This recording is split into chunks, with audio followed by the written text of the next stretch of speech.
All right, hey guys. It's been a hot minute. I know. Whew. I'm starting to do lives a little more infrequently just because I'm running out of content, running out of stuff to talk about. But this week, I wanted to do this week first of all because I'm going to be out of town next weekend, and I do have something I want to talk about. So, obviously, like on any social media platform, the algorithm is going to push content that you interact with. So I'm not sure whether or not like I've been interacting with this content a lot. Apparently I have. Because I've been seeing a lot of stuff on my For You page about labels. Specifically, women, like biological women, getting angry about being referred to as a cis woman or a birthing person or a menstruating person. And they're offended by it. It seems like their take on it is, why do you need to why do you need to attach another label to me? I'm just a woman. You don't need to further categorize me as a straight biological woman. You could just call me a woman, or just a biological woman. You just call me a woman. You don't have to call me a cis woman. You don't have to call me a birthing person. You don't have to call me a menstruating person. I'm just a woman. And I think, and I'm going to get into this a little bit later on, and I think the reason that they feel this way, and of course, this is me just kind of observing, what they're saying, the undertone in which they're saying. Obviously, I don't know exactly how they feel. I can't read minds, but it seems like they feel slighted, right? It seems like, you know, they feel like their identity is being taken away from them. And a lot of them are saying, like, this is just, different chapter, same story. This is another, example of men coming in and trying to be oppressive, right? Because in their eyes, this rhetoric, labeling rhetoric, I suppose, is coming not from trans men, i.e., women who transition into men, but is coming from trans women, i.e., men transitioning into women. And they feel as though it's just another thing that men are doing to take away their identity as biological women. So I thought it would be interesting to kind of dive into that and kind of get into the nuts and bolts about why they might feel that way. Because when I was looking at some of these videos, and I actually saved some of them on TikTok, I'll show you guys some of the videos that I found that I thought kind of aptly explained the feeling. I was kind of feeling the same when the idea, when the concept of birthing person first came out. I was like, really? Can't really? I mean, like, I guess if you're a trans man, right? So a woman who's transitioning into a man, and you still have all your internal lady bits, then, and you don't want to be referred to as a woman or whatever. I guess in those senses, you can be like, I'm a birth person. I'm not a woman anymore. I identify as a man, but I still have the ability to give birth. So I can see that. But what's interesting is you're not, at least I'm not, seeing this idea being pushed as much by trans men as I see it being pushed by trans.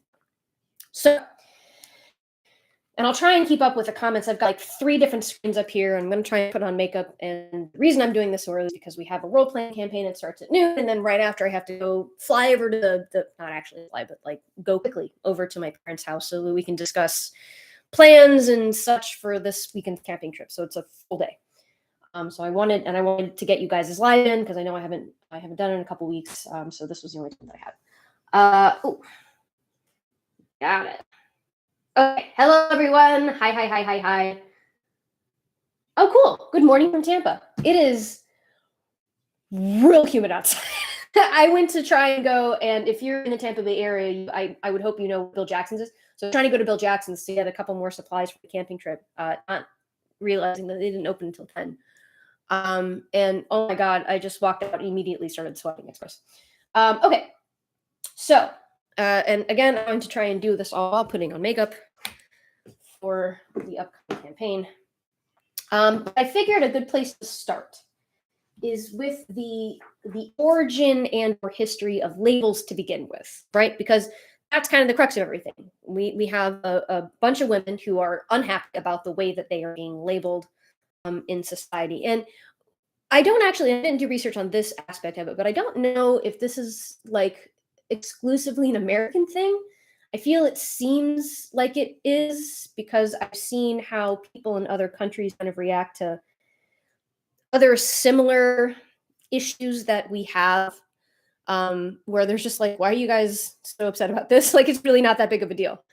But if I have any, listeners from other areas of the world who are either experiencing this or who think it's absurd, comment, let me know, chime in. But to me, this seems like a kind of an American thing.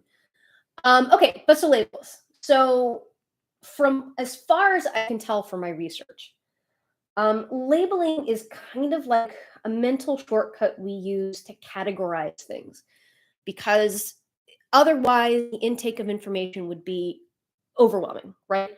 So we label things, we categorize things, we classify things, and we have been doing this ever since humans could human.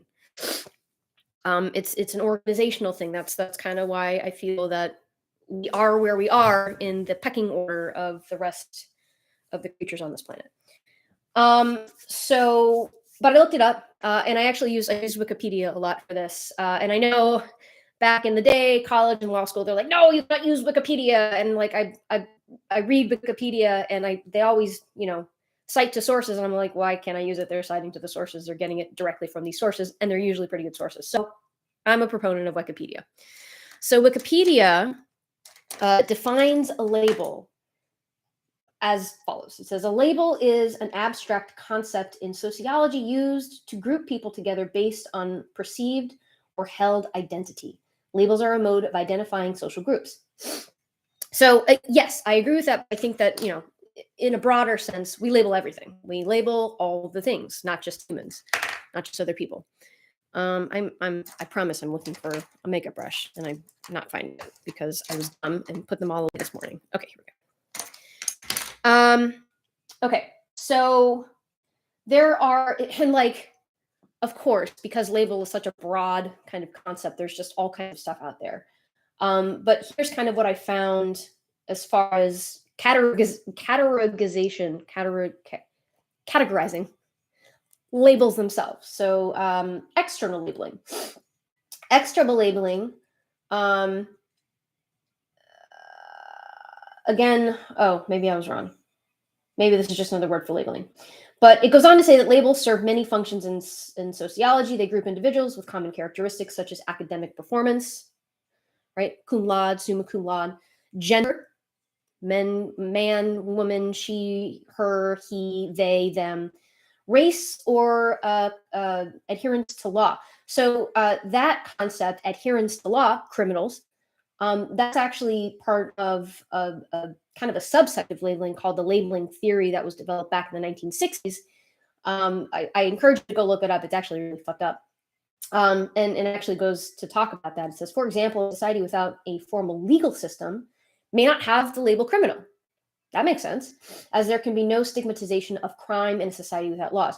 Now, stigma also goes kind of hand in labeling, right? Because if you're labeling somebody or a group of people in a way that kind of makes them other from the group that you are part of, it creates a stigma, whether it be positive or negative. So obviously naming somebody a criminal, that creates a negative stigma just because in our society, being a criminal is a bad thing. But they're necessary. I mean, labels are necessary to categorize things, to organize things, and as a safeguard against becoming overwhelmed again with information. Research now even suggests animals, other than humans, non-human animals, also to an extent label things, which is actually super fascinating. So, for example, I found that the green-rumped parrot give each chick a special sound, kind of like a name. Dolphins do the same thing. They give a signature whistle to their offspring. It's a way to identify others, to categorize others. Kind of like, hey, you parrot, you're my parrot, you're my chicken. Now, it goes on to say that labels are very powerful and they're necessary. I agree with that. But like any powerful tool, in my opinion, labels can be misused. And now we're kind of gonna dive into how labeling somebody can have a negative reaction. We kind of talked about it a little bit earlier when we talked about stigma.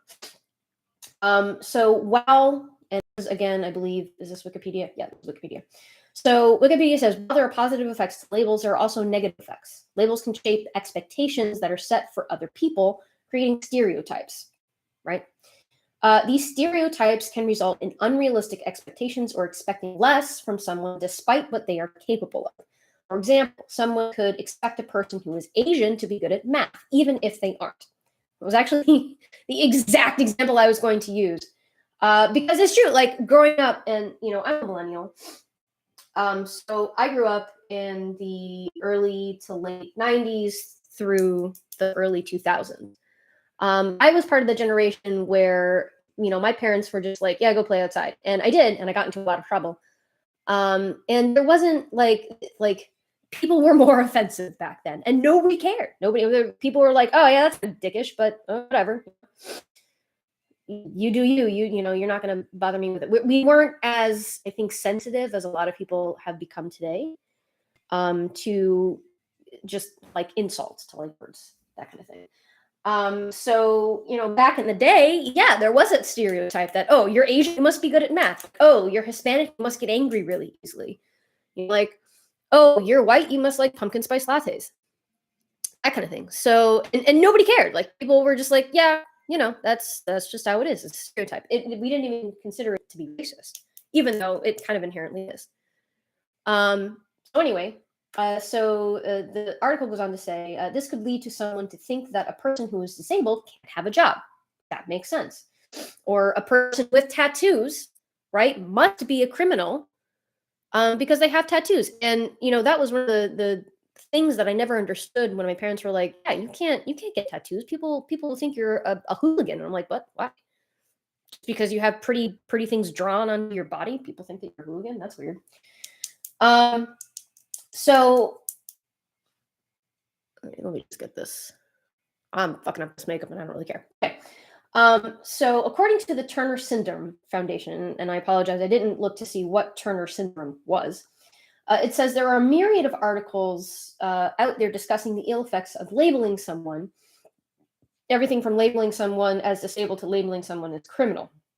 This article goes to say, labels are also used to differentiate between groups for negative reasons. Again, this was while I was looking at the negative effects of labeling, I think, because it is pertinent to the specific topic that I'm talking about today, which is to say women who are unhappy with being labeled as cis birthing persons or menstruating persons.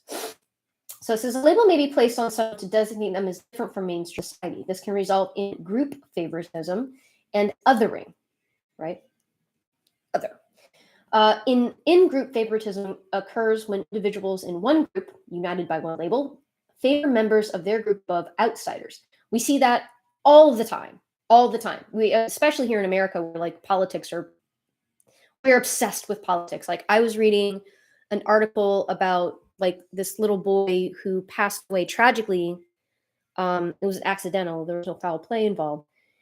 And like, I remember thinking, man, that mom may be tagged with kind of like criminal negligence because she wasn't paying attention to her kid or watching her kid. And so I looked in the comments, as I often do, just to see what people's hot takes were. And everybody was talking about the border. And I'm like, what? This man lives in New England. Why are we talking about the border? Why are we talking about immigrants right now? What? And then, of course, it devolved into Biden, and then demonizing Trump, and then it just devolved into awful. And I'm just like, what?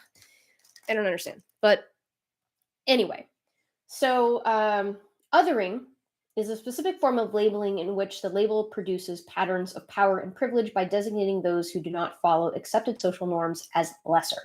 But I guess I didn't finish that thought before, which is to say, political groups here in the United States, absolutely. I mean, Republicans are like, Republicans think that liberals are literally the Antichrist, and like liberals think Republicans are just all dumb. It's absurd to me. It's absurd to me. But anyway, so we were talking about othering. I just gave you the definition of othering, and then the article goes on to say, in some cases, othering can cause social exclusion, in which case groups labeled as other are denied full participation in society. African American people in the 1960s, actually, from the moment they were brought to this country all the way up until, I mean, I can't even say now because apparently there are some states that are trying to bring back Jim Crow laws, and I just don't want to be here anymore. Jesus Christ.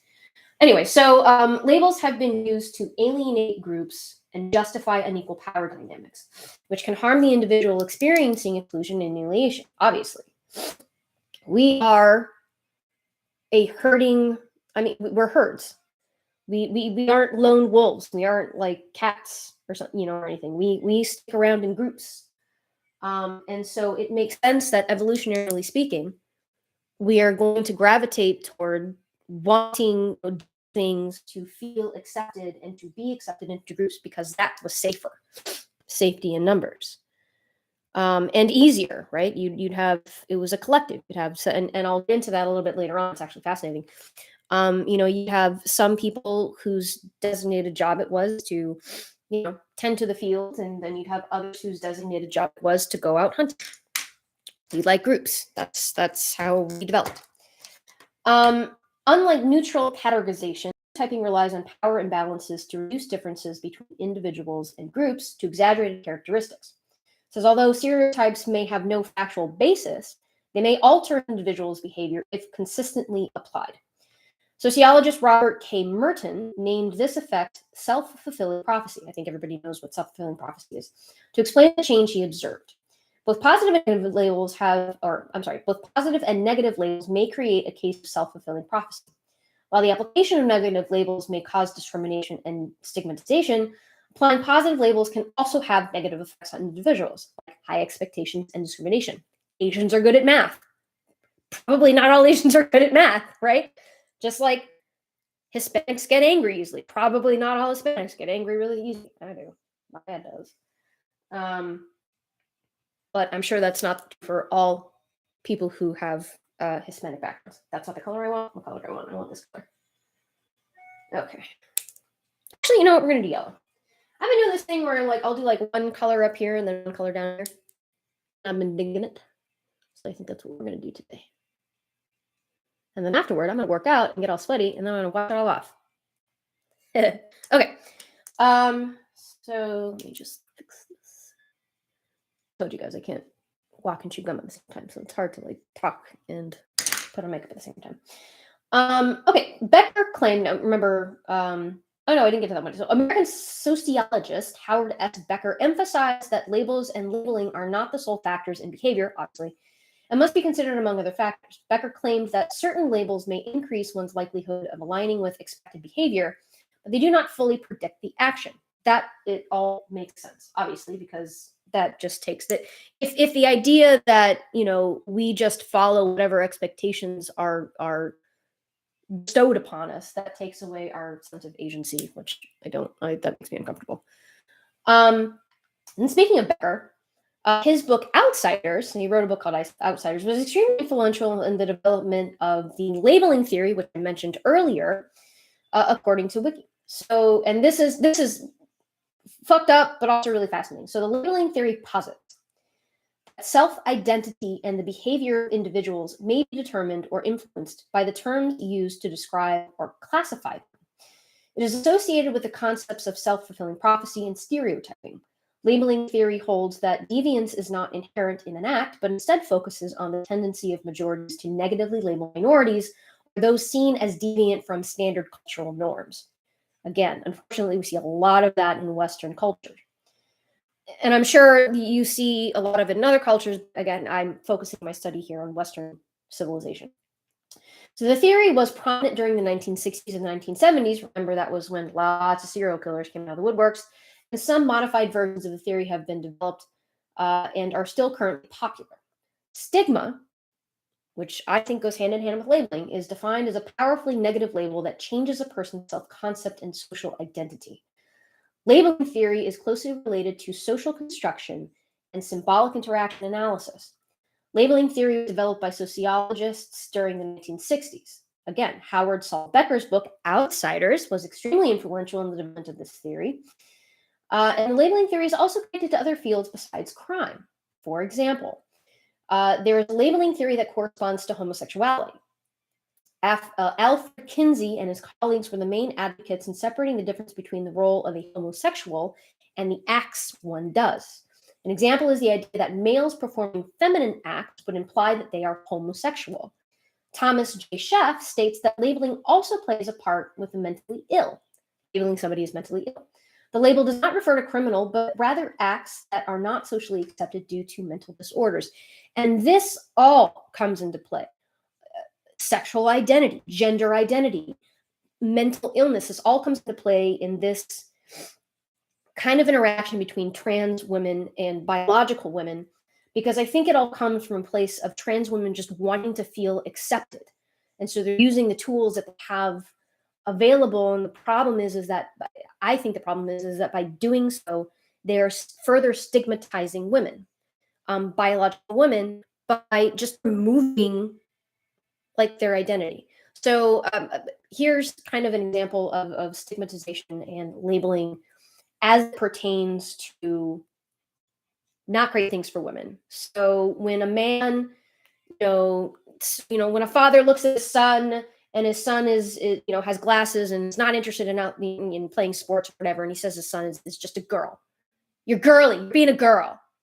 What's wrong with being a girl? There's nothing wrong with being a girl. Well, they make it seem like it's a bad thing. So they're labeling it as a negative thing, and they're creating a stigma against girls as it pertains to to little boys, and it creates this whole really big bad thing that probably should be the subject of its own study altogether.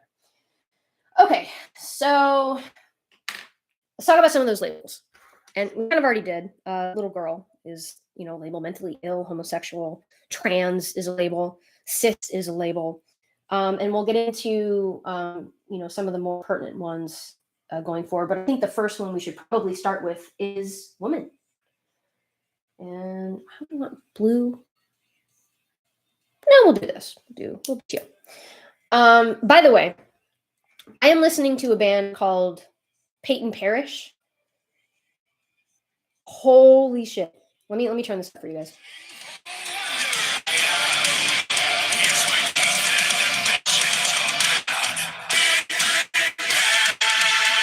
Okay, I'm sorry. Like, I just found them yesterday, and they just do like death metal versions of Disney songs, and I'm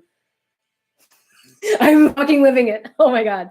Anyway, okay, so woman, and I think probably the best place to start when we're going to talk about labels and etymology is the definition. So, what is the definition of a woman? Merriam-Webster's definition of the word is an adult female person. So it turns out the definition is actually consistent with how the word came to be. According to etymology, an etymology, so etym and online, adult female human is a late Old English women, plural women, so spelled W-I-M-M-E-N is the plural, W-I-M-M-O-N as the singular. Literally, woman, man. Alteration of with man, plural with men. I think you know where I'm going here. Woman, female servant, compared to with woman, which with means woman, plus man, which means human being, which is Old English. That comes from like super Old English, and super Old English is like fascinating. There's a guy on TikTok who just makes it his hobby to study like old, like ancient languages, and he spoke Old English one time, and it sounds like Norwegian or some like one of the like Northern European countries is what it sounds like. It's fascinating. So anyway, woman just means a female human. That's how it came to be, and wife kind of derived from woman. So wife just basically means woman.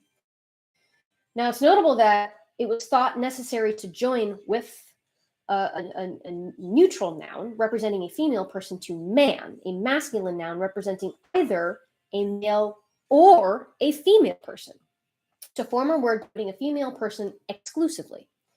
The formation is particular to English and Dutch. replaced older English with and queen, spelled Quean, as the word for female human being, as in Jesus' answer to his mother, Anglo-Saxon Gospels, with what is me and be. I don't, this is spelled way different from, I'm sure, the way that it's pronounced. John 2:4, I don't know how you cite the Bible. Quote, woman, what have I to do with thee? So that's woman. It was never, I mean, it was just a very, it seemed like, innocuous way to label a female human, which, okay, that's cool with me. Like none of the way that the word woman came to be denoted any kind of submission or oppression of females to the male. So now we go on to the word female, which I have also seen, and we're going to talk a little bit more if I have time about like women's reaction to being labeled different things. And I have also noticed that women don't like being called female either. Now, that particular hang up, I never really understood. Like, it literally is just female. Like, you are a female. You're a female human, and a dude is a male human. That's just what it is. I guess I get it. You know, I've seen TikToks on it where they're just like, yeah, I mean, I don't want to be, it sounds like I'm some kind of brooding mare, you know, if somebody calls me female. And, you know, to their credit, I feel that some of the men out there who use the word female to refer to women in general or women in their lives, some of them probably use it in a derogatory term to kind of dehumanize women. So I get it, but at the same time, I'm not personally offended by it if somebody calls me female, unless they're trying to be offensive, unless they're trying to, you know, if their purpose and intent is to dehumanize me, then I'm like, yeah, go fuck it off. But otherwise, like, yeah, yes, I'm a female, correct. So female, according to Merriam-Webster's dictionary, means of relating to or being the sex that typically has the capacity to bear young or produce eggs. Female, right? The origin of this word appears to actually come after woman. In other words, the word woman appears to predate the word female.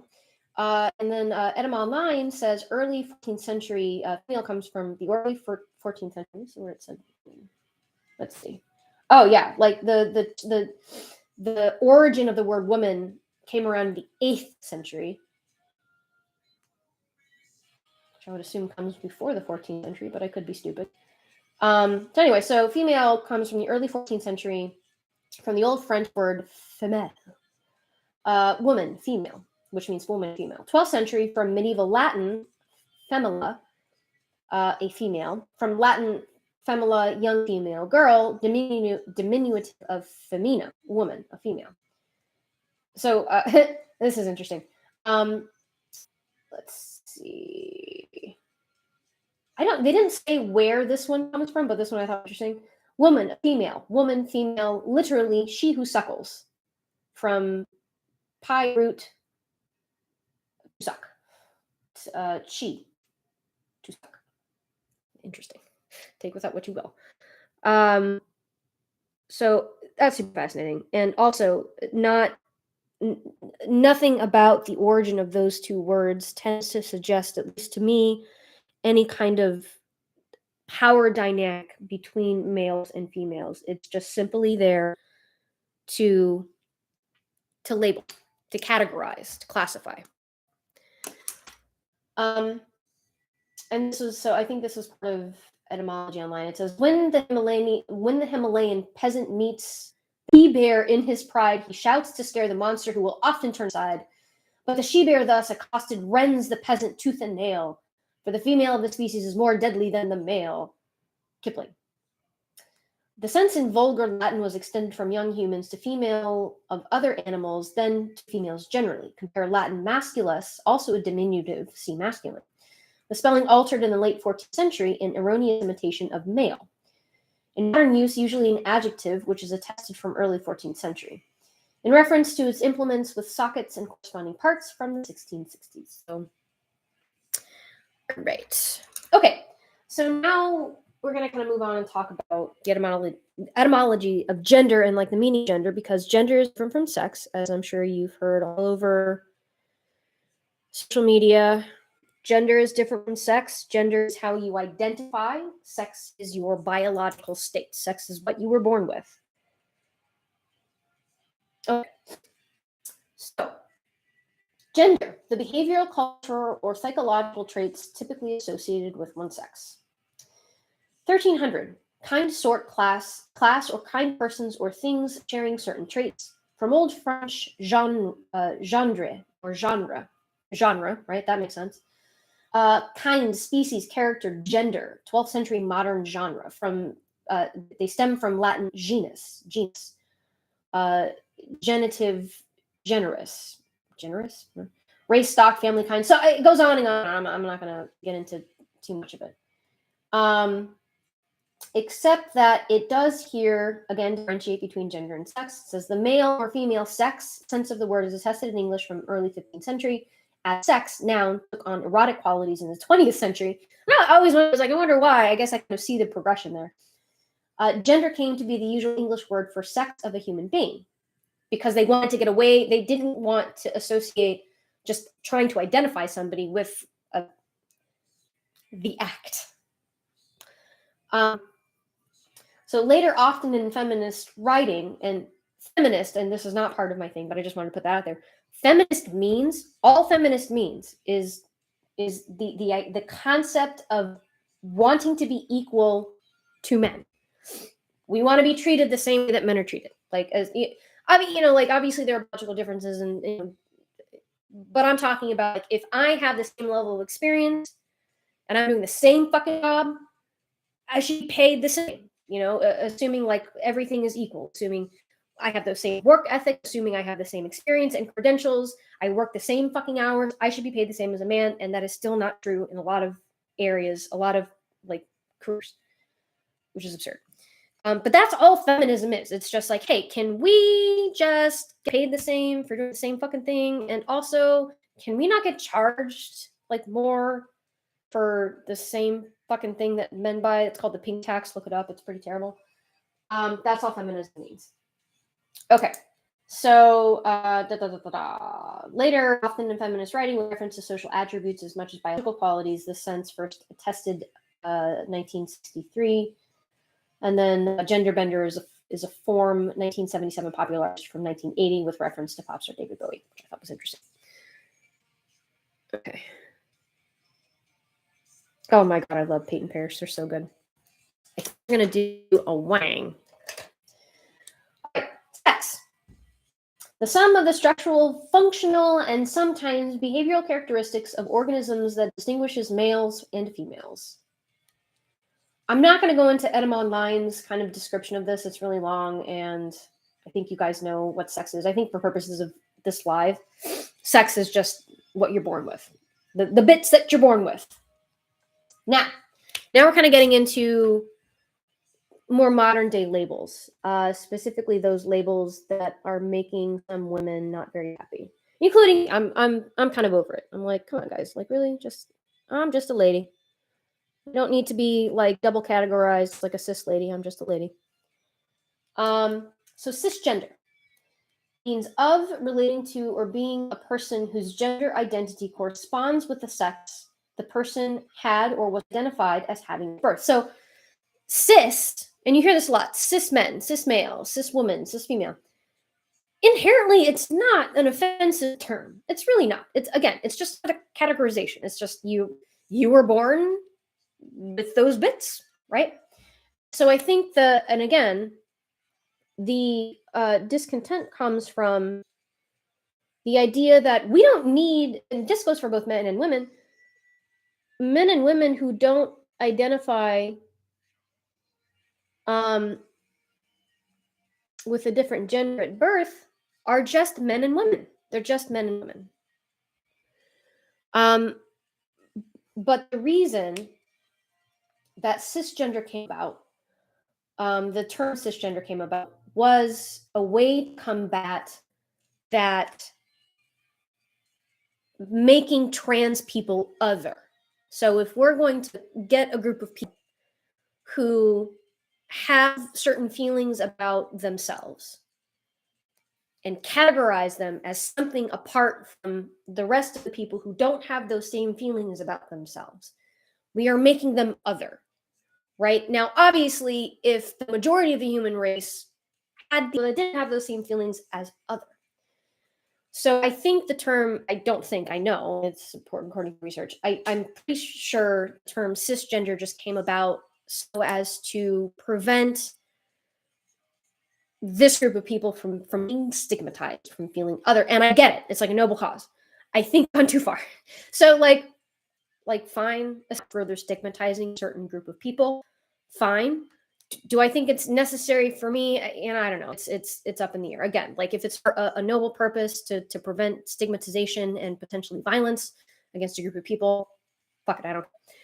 But I believe you go too far when you start calling us birthing people, and I'm gonna get into that if I have time.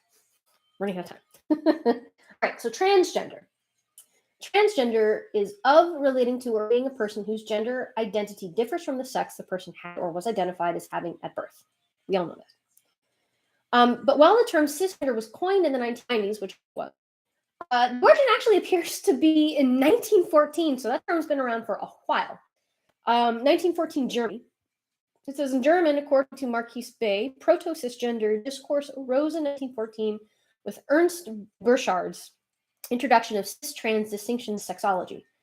Cis-vestitismus, or inclination to wear gender-conforming clothing, was contrasted for Burchard with transvestitismus, or cross-dressing, transvestites.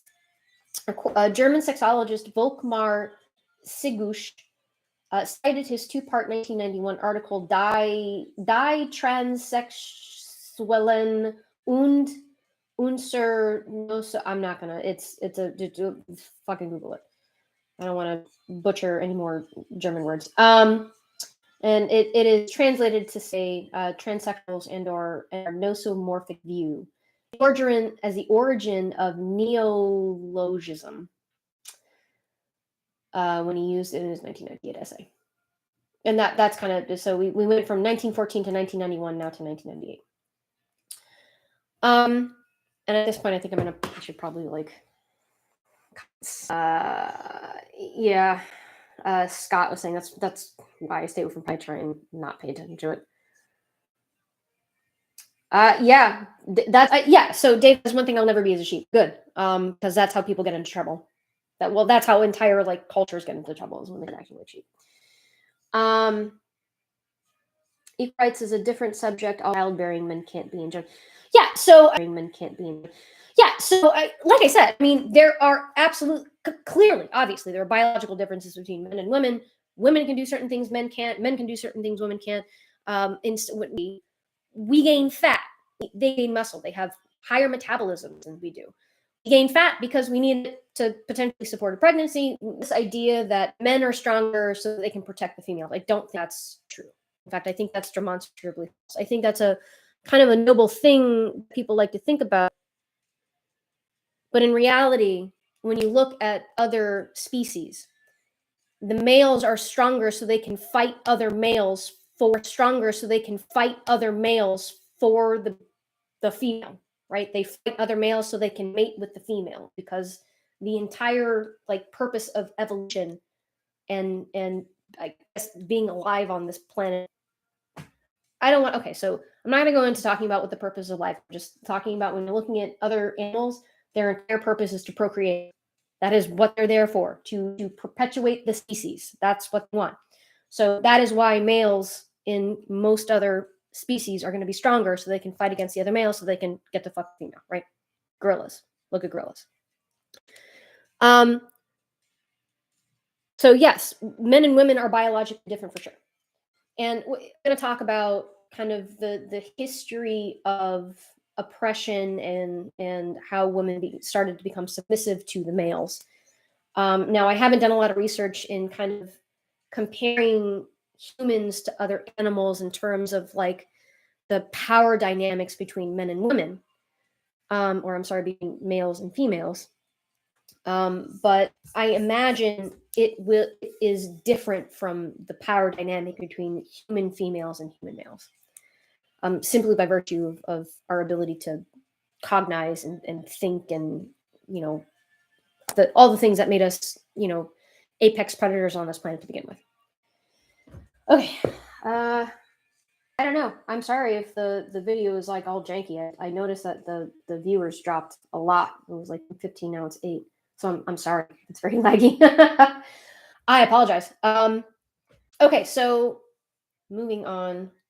Ooh, and I gotta wrap this up pretty soon, you guys, because people are starting to get here at like noon.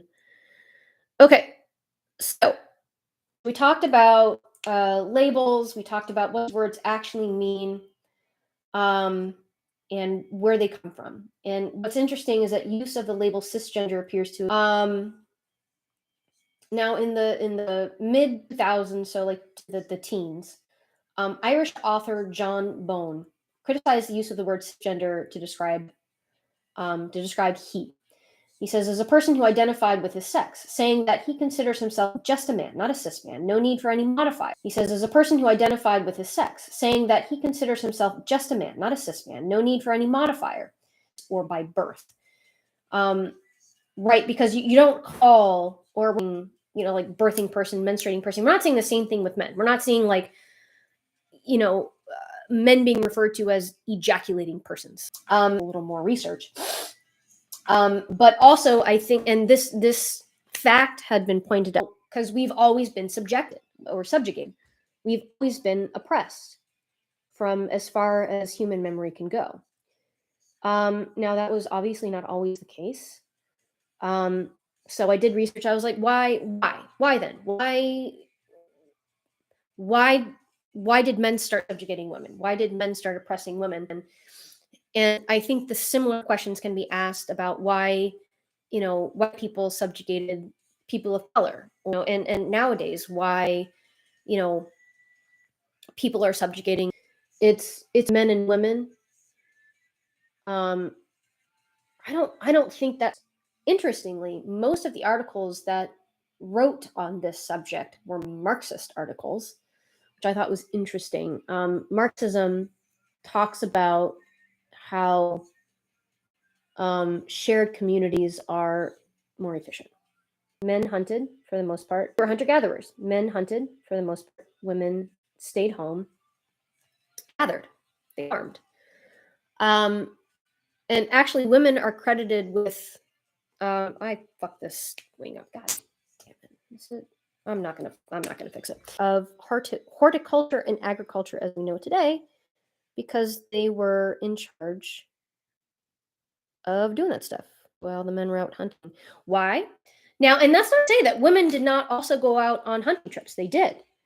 It's just they did it less because they were with child, and it's kind of hard to hunt when you got, you know, a 20-pound beach ball attached to your abdomen. Similarly, you know, they were the only ones at that time, animals to use for their milk, to be able to feed the newborns, right? And again, it's kind of hard to hunt when you have a little bean attached to your tit. Similar with like the fighting. It is harder to fight when you are carrying around that extra weight. So it made more sense. The division of labor made more sense to have the women just hang out at home, tend to the kids, tend to the fields, and have the men go out and do the hunting and stuff like that. And in kind of staying home, women also had to have the skill of not only like gather food, but they had to like figure out how to store the food. So they became very adept at gathering, identifying different food sources. I'm always like, who the pineapple, and thought, that looks tasty. It was probably a woman. Which makes me laugh because like, the fuck was it that saw a mushroom and was like, that looks tasty? Was it a woman? Good. Was it a good or bad mushroom? I don't know. Anyway, so these articles say that as time progressed, these men who went on these hunting trips, and in so doing, they'd learn information, they learn new ways of hunting, they learn new ways of farming and growing, and protecting the base, and they would come back with new information, and everybody knows information is very powerful, emboldened by, it's like, oh, I have the upper kind of hand over everybody else because I have this information. There's also the idea that men have higher testosterone, and testosterone kind of makes you a little aggressive. Upper kind of hand over everybody else because I have this information. There's also the idea that men have higher testosterone, and testosterone kind of makes you a little aggressive, just like men have estrogen and progesterone. They just have lower levels of it, just like they have lower levels of testosterone. And so these articles, I guess, become more aggressive, and I'm really interested to know whether or not they innately just had like a higher level of testosterone, just like always, or if that higher level of testosterone developed as a result of actions that they were doing. So, like, did they need the higher levels of testosterone in order to go out hunting, like to go out and effectively hunt? Did they need the higher levels of testosterone to potentially, ward off, wandering raiders, people who wanted to come in and steal what they had? I don't know. It's a very interesting thing, and I don't know if it's something that people will ever be able to figure out because we were there. So these articles would say, they seem to come to the consensus that over the course of time, men who were already kind of more aggressive than the women, who had this upper hand because they had the knowledge, and who had these weapons that were more dangerous than the tools that the women were using to, take care of the land, became to develop a taste for power, right? And it only got worse when people as a whole, started to develop this concept of private property, right? Because before, everything was a cooperative, it was a community. You grew food, and it was everybody to share. Men would bring home, or women would bring home, prey. It was for everybody to share. And as time went on, we developed the idea of private property. And of course, private property has to be protected against people who want your property. And the article essentially said, like, over time, men just became, they became more possessive. Personal property, my property, and that kind of bled into not only like resources, like tangible resources, like food and clothing and shelter, but intangible resources like labor and sexual favors. And that's kind of how that developed. I think these articles kind of escalated quickly. I think that they're probably missing some things, because there's a hole there. Because I mean, it went from like women would join men on the hunting trips and would share and everything and were respected, for who they were and what they did, to now being essentially property and chattel. So I think there's a hole there that's missing.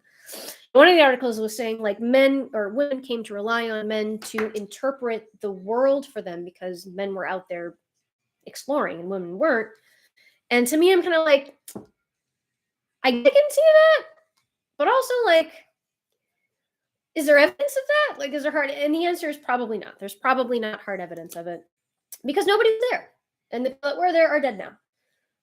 And the people that were there, they weren't recording this stuff. They weren't, they weren't making history. On the other hand, like, it makes sense. This idea of patriarchy, which I know also comes, I'm sure, a big part from religion and the development of certain types of religion. But it makes sense in terms of, like, right? You've heard the phrase, this is a man's world. This is a man's world. Patriarchy is a man's world. So in that sense, like, men kind of interpreting what they experienced in the world to women, I think that makes sense because it's come from their perspective. It's not coming from a woman's perspective. It's coming from a man's perspective. So I can see that. But at the same time, I'm going to, like, but how do you know, though? So I thought that was really, really fascinating. And like, unfortunately, without spending an inordinate amount of time, like, really kind of digging down into, like, really what happened back then, and what was the turning point in women becoming subjected to men. It to me, most of the stuff that I read makes sense.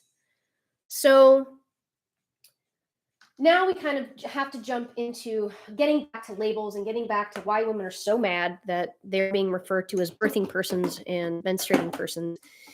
And as I kind of hinted in the beginning of this, I think it comes from the recognition, and I'm going to say recognition because I think this is what's happening, that we as women are now now it seems like they want to erase just like us as women, like like we're no longer women, we're people that can birth people. And to me that sounds like a fucking brooding mare. Like, I'm not a brooding mare, I'm a woman.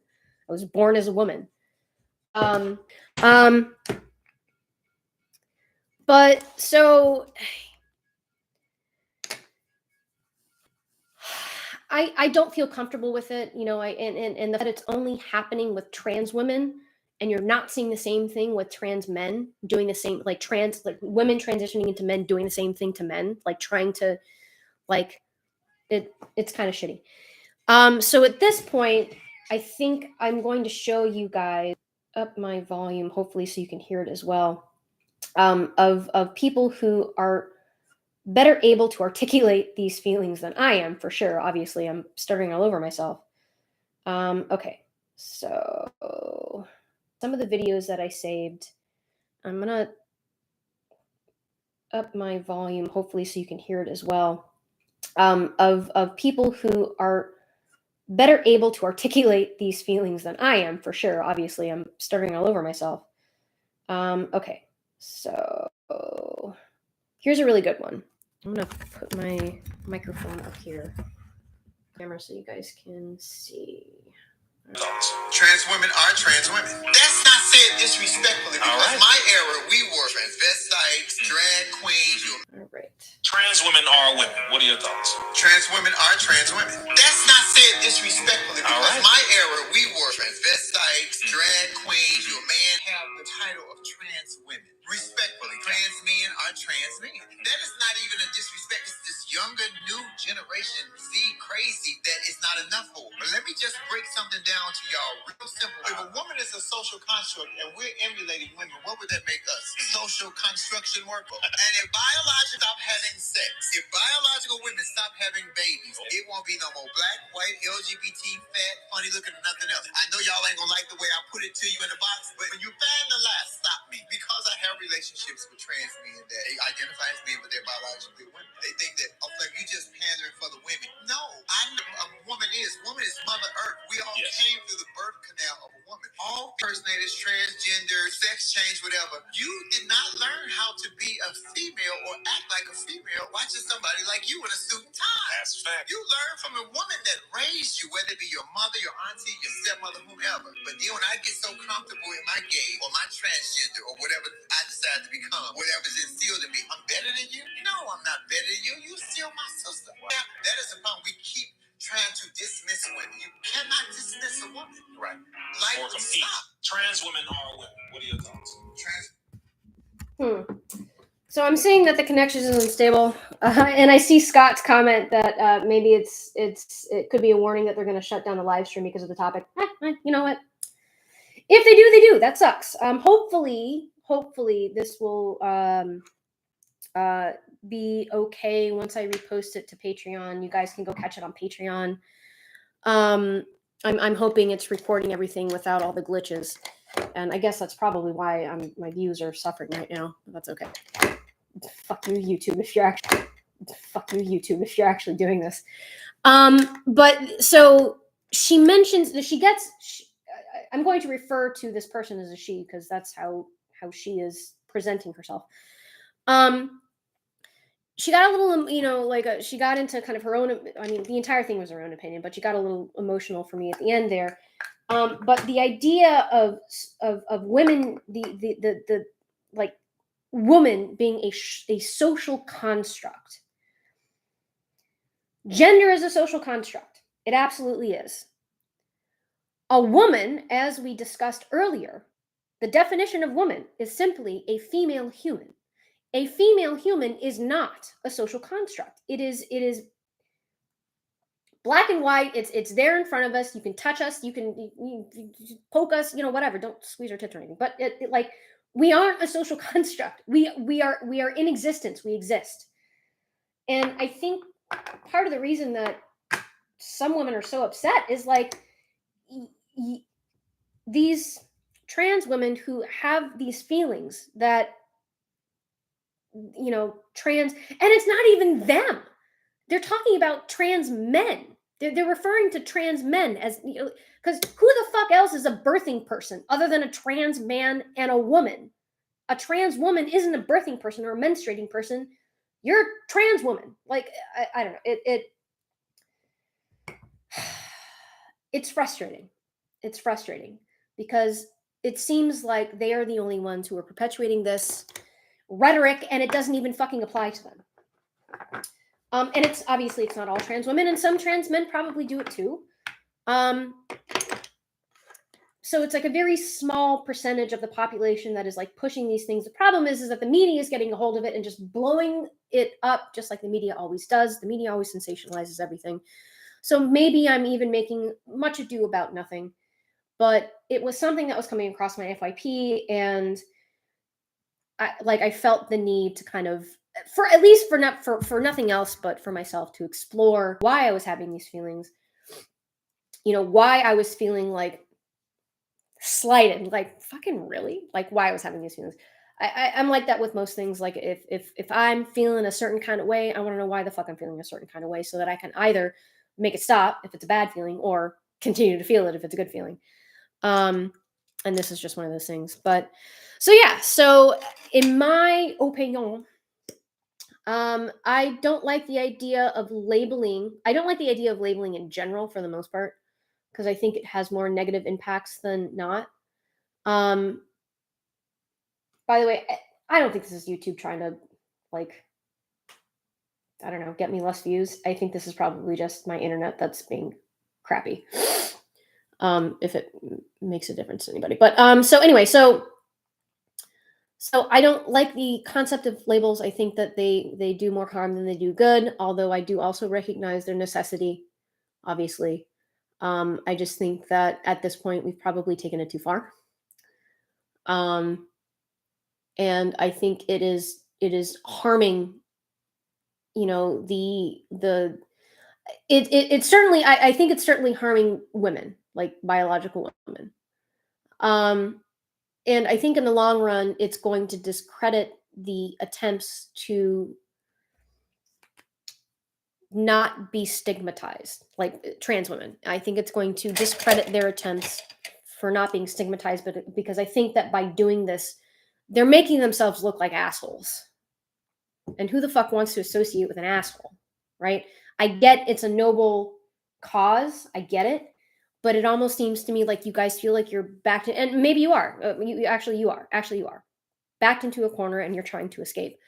But dehumanizing another group of people is not the way out of that, especially people who, by and large, have your back. In my opinion, this is all just my opinion.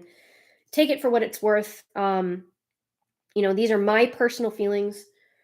They mean nothing in the grand scheme of things. Nobody's personal opinions mean anything in the grand scheme of things, except for between you and your intimate partners, or between you and your family, then it matters. But as far as like the world, my opinions don't fucking matter. Your opinions don't matter either. Nobody's opinions matter. So I didn't mean to like kind of end on like a bad note. But yeah, those are my thoughts. Let me know what you guys think. It seems like from the comments, from when I did have internet connection, you guys seem to be on the same page, which is awesome, which is why I love you guys so much. You are logical-minded people. You are reasonable people. I wish that the media focused more on that. I wish there was more of a push for logic and reason rather than sensationalism and just clickbait. But I appreciate you guys. Speaking of being unreasonable and irrational, I do not claim our Congress. I don't claim them. I don't like them. They're all fucking stupid. Like, holy shit. And no, I did not actually watch the congressional hearings because I couldn't. I could not bring myself to watch it. I've seen enough of it, clips on like YouTube, and I'm just like, holy fuck. You know, like those, I don't know about you guys, but I don't like slapsticky movies that just like go from one embarrassing scene to another to another to another. I'm trying it like American Pie. I can't watch that movie because it's so fucking cringy.